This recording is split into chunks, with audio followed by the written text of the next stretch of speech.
दोस्तों मैं हूं विकास और स्वागत करता हूं आपका विकी मैथ्स चैनल में। आज हम पढ़ने जा रहे हैं डिविजिबिलिटी यानी भाजकता के नियम। आप बोर्ड पे कुछ संख्या देख रहे हैं दोस्तों।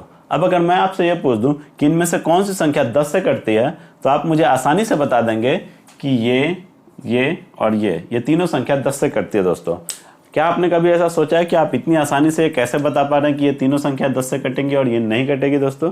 ये इसलिए हो पा रहा है क्योंकि आपको बचपन से पता है कि जिस भी संख्या के अंत में यानी इकाई के स्थान पर शून्य आता है वो 10 से जरूर कट जाती है दोस्तों। ये हमें बचपन से पता है, हम शुरू से जानते हैं। क्यों?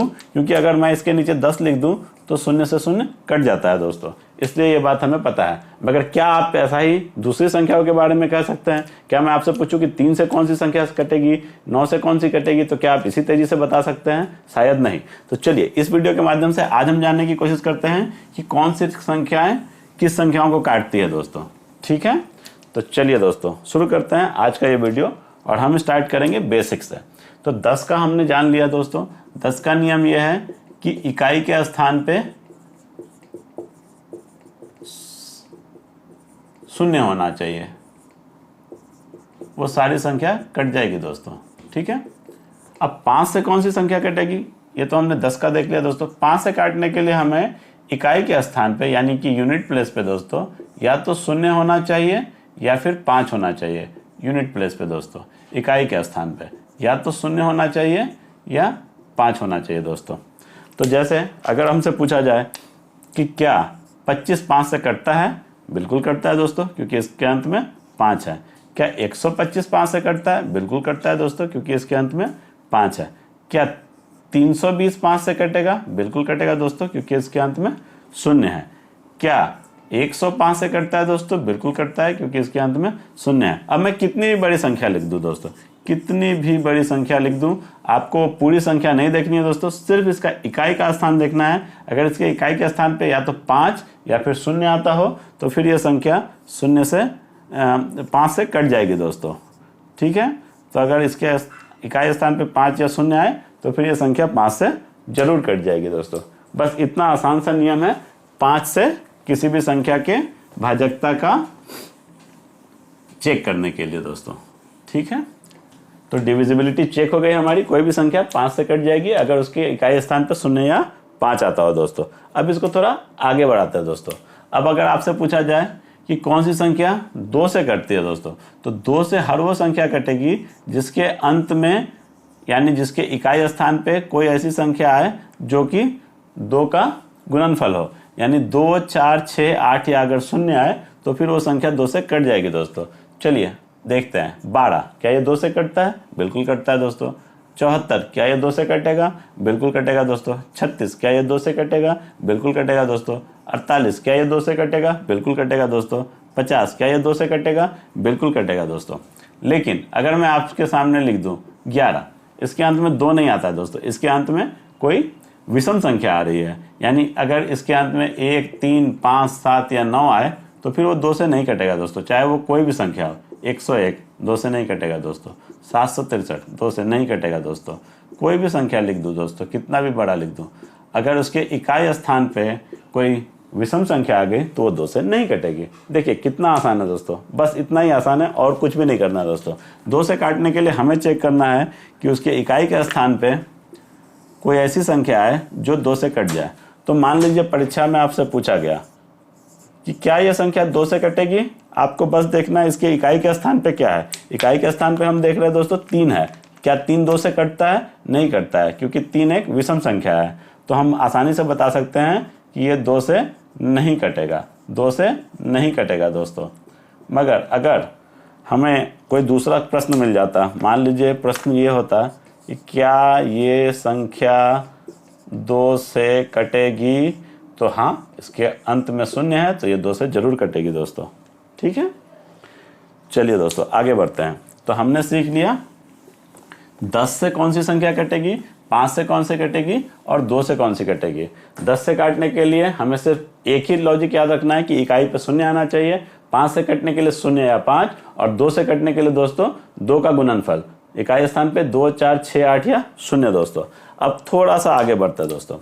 अब आप ये देखिए, अगर कोई आपसे पूछे कि 4 से कौन कौन सी संख्या कटेगी दोस्तों, 4 से कौन कौन सी संख्या कटेगी, तो इसके लिए हमें क्या देखना है दोस्तों, हमें ये एक लॉजिक याद रखना है। 2 को हम 2 लिख सकते हैं दोस्तों, और 4 को उसी प्रकार से हम 2 गुना 2 लिख सकते हैं।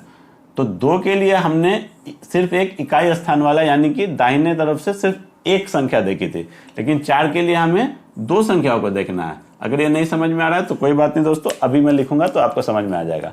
तो मान लीजिए आपके सामने एक संख्या लिख दी गई 124। तो आपको ये पूरी संख्या देखने की जरूरत नहीं है दोस्तों, आपको बस आखिरी के 2 संख्या देखनी है 4 के लिए। अगर ये 2 संख्याओं से, ये 2 अंकों से बनी हुई जो संख्या है, ये अगर संख्या आपकी 4 से कट गई, 24 4 से कट जाएगा, तो ये पूरी संख्या भी 4 से कट जाएगी दोस्तों। तो यानी आपको राइट हैंड साइड से यानी दाईं ओर से 2 अंक देखने हैं दोस्तों। तो चलिए अब हम कोई भी बड़ी संख्या ले लेते हैं दोस्तों, कोई भी बड़ी संख्या ले लेते हैं और पूछते हैं कि क्या ये 4 से कटेगी। आपको बस ये देखना है कि इसके इकाई और दहाई स्थान पे जो 2 अंक है, इन 2 अंकों से जो संख्या बनती है यानी 64, क्या ये 64 4 से कटता है? हाँ, 64 4 से 16 बार में कटता है। तो फिर ये पूरी संख्या भी 4 से कट जाएगी दोस्तों, पूरी संख्या भी 4 से कट जाएगी। अब मैं इसकी जगह पे कितनी भी बड़ी संख्या लिख दूं दोस्तों, कितनी भी बड़ी संख्या लिख दूं, आप आसानी से बता सकते हैं।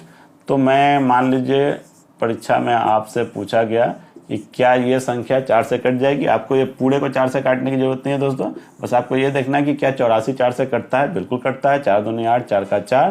तो ये संख्या भी आपकी 4 से पूरी तरह से कट जाएगी दोस्तों। आप काट के देख सकते हैं, आप कैलकुलेटर का इस्तेमाल कर सकते हैं, आप भाग भी दे के देख सकते हैं, ये जरूर 4 से कट जाएगी। मैं आपको काट के दिखला भी देता हूँ उदाहरण के लिए। अगर ये 4 से काट के देखना है तो 4 से 2 बार में 8, फिर 4 का 4, 2 7, 4 छक 24, 3 8, 4 9 36, 2 4, 4 छक 24, कट गई दोस्तों। देखिए इतने बार में 4 से ये संख्या कट गई दोस्तों। चलिए दोस्तों आगे बढ़ते हैं। तो हमने 4 का जान लिया। अब अगर आपसे कोई पूछे कि 8 से कौन कौन सी संख्या कटेगी दोस्तों, तो जैसे हमने 4 को 2 गुना 2 लिखा, हम 8 को 2 गुना 2 गुना 2 कह सकते हैं।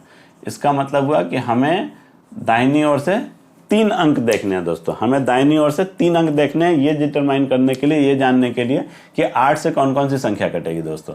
तो मान लीजिए अगर आपसे कोई पूछे कि क्या 1008 से कटेगा, तो आप बताइए दोस्तों क्या 1008 से कटेगा? बिल्कुल कटेगा दोस्तों, क्योंकि आखिरी 3 अंक जो है इसके 0 0 0 है, 0 जो है वो 8 गुना 0 करेंगे तो ये आ जाएगा दोस्तों।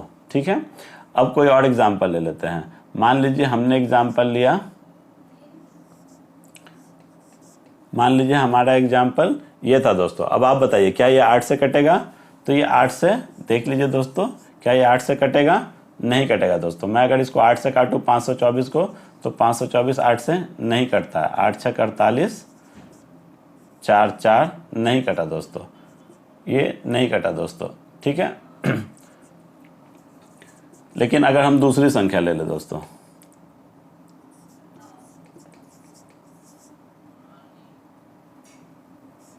ये संख्या ले ली दोस्तों, क्या ये 8 से कटेगा? तो हमें आखिरी की 3 संख्या देखनी है दोस्तों, हमें आखिरी की 3 संख्या देखनी है, 3 अंक देखने हैं इससे बनी हुई संख्या। तो 8 से काट के देखिए, 8 3 24, 2 4, 8 3 24, कट गया दोस्तों। इसका मतलब ये पूरी संख्या 8 से कट जाएगी दोस्तों। ठीक है, ये इतना सरल है, इतना आसान है दोस्तों।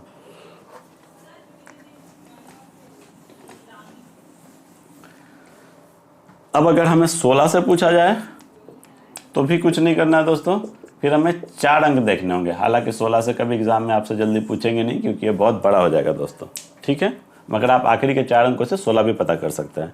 तो सिमिलर रूल फॉलो होता है दोस्तों, जैसे हमने देखा 2 का, 4 का, 8 का, 16 का, उसी तरह का रूल फॉलो होता है दोस्तों 5 के लिए भी।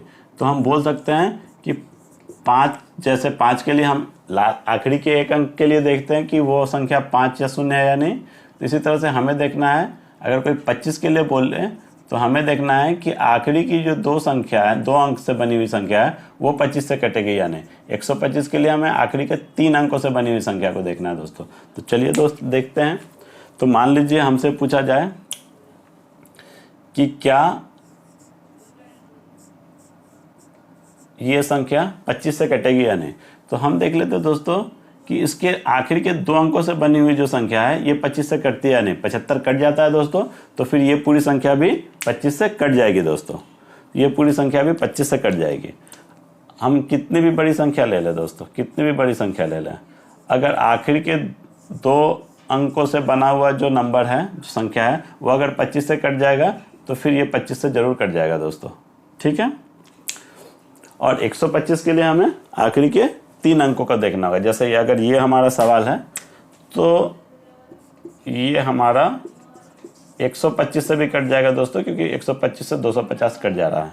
बस इतना आसान था दोस्तों, बिल्कुल इतना आसान था, आप इतना ही याद रखना है। बाकी के अगले वीडियो में मैं कवर करूंगा आपके साथ दूसरी फैमिलीज जिनके डिविजिबिलिटी रूल मैं डिस्कस करूंगा। ये सबसे आसान वाली फैमिली थी जो मैंने आपके साथ पहले डिस्कस किया। वीडियो के अंत तक बने रहने के लिए आपका बहुत बहुत धन्यवाद। अगर आपको ये वीडियो पसंद आया हो तो वीडियो को लाइक जरूर करें, चैनल को सब्सक्राइब जरूर करें और बेल आइकन का बटन दबाना ना भूलें ताकि आपको नोटिफिकेशंस मिलता रहे जब भी मैं ऐसे वीडियो अपलोड करता रहूं। जय हिंद, जय भारत।